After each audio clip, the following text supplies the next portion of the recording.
अब हम लोग देखेंगे क्वेश्चन नंबर 5। 2018 जनवरी 1 को दिया हुआ है, ओपनिंग बैलेंस कैश का 150 है। 2018 जनवरी 1 टू बैलेंस बीडी, कैश का बैलेंस दिया हुआ 150 और ओवरड्राफ्ट बैंक का ओवरड्राफ्ट बैलेंस दे रहा है, तो ओवरड्राफ्ट बैलेंस को हम लोग इधर लिखते हैं। तो जनवरी first by balance BD 1000 bank column में, तो बैंक का रुपया हमारे ऊपर हो गया है, तो ओवरड्राफ्ट कब आता है। अब 2 तारीख को cash received from sale of goods ₹3000, तो cash received from sale of goods ₹3000 which were deposited into bank on 4/8/2018। तो 2 तारीख को हम जो है सेल कर रहे हैं, तो क्या होगा सेल करने का, कैश अकाउंट दिया टू सेल्स अकाउंट, तो 2 तारीख को टू सेल्स अकाउंट कितना है 3000, तो कैश अकाउंट दिया टू सेल्स अकाउंट। अब कह रहा है कि which was deposited into bank on 4/1/2018, तो इसको 4 तारीख को बैंक में जमा कर दिया जा रहा है इस पैसे को। तो क्या होगा, हम कैश को अब बैंक में डालेंगे। तो जब भी हम कैश को बैंक में डालते हैं तो कंट्रा एंट्री होता है। तो क्या होगा, बैंक अकाउंट दिया टू कैश अकाउंट 4 तारीख को टू कैश अकाउंट और यहाँ ब्रैकेट में सी कर देंगे। सी का मतलब कंट्रा एंट्री, जो एक एंट्री को 2 जगह लिखा गया है तो उसको कंट्रा एंट्री बोलते हैं।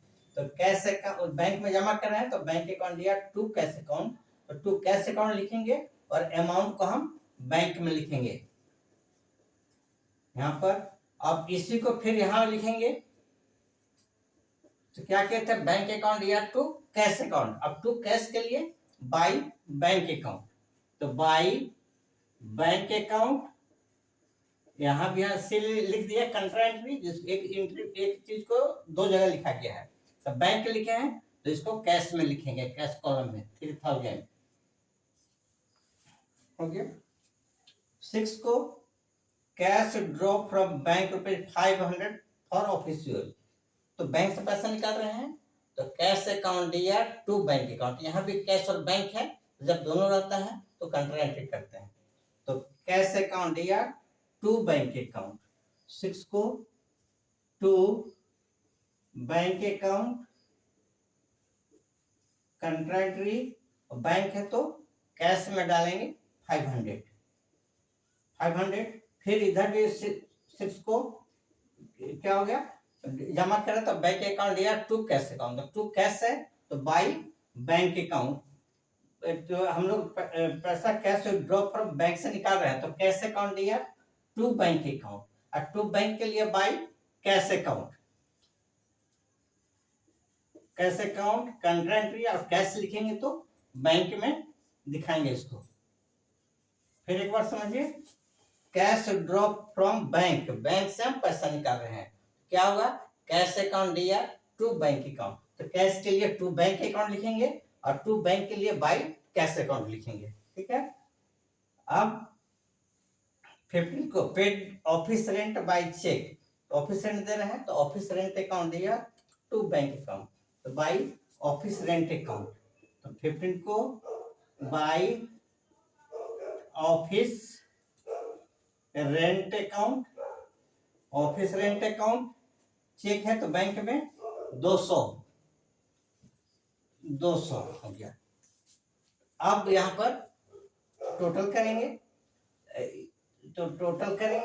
तो यहाँ हो गया 3650 है और इधर 3000 है। तो जनवरी 31 को इधर कम है तो बैलेंस शीट हो जाएगा, बैलेंस सीडी। तो 3650 में से 3000 माइनस करेंगे तो 650 हो गया। अब इसको देखेंगे, इधर 3000 है और इधर हो गया 1700 है, तो 1700 है तो इधर से भी 1300 हो जाएगा। तो 3000 में से 1700 माइनस कर दिया तो 1300 हो गया। अब टोटल कर देंगे तो ये हो गया 3650, ये हो गया 3000 हो गया, ये भी 3650, और ये भी 5 2 7 3 10, 1 2 3, 3000 डबल लाइन से बंद कर दिए। अब अकाउंट क्लोज हो गया। अब अकाउंट को फिर ओपन कर देंगे February 1 को, February 1 टू बैलेंस BD 650 और 1300। सवाल कंप्लीट हो गया। चैनल को सब्सक्राइब करेंगे, कमेंट करेंगे, लाइक करेंगे। धन्यवाद।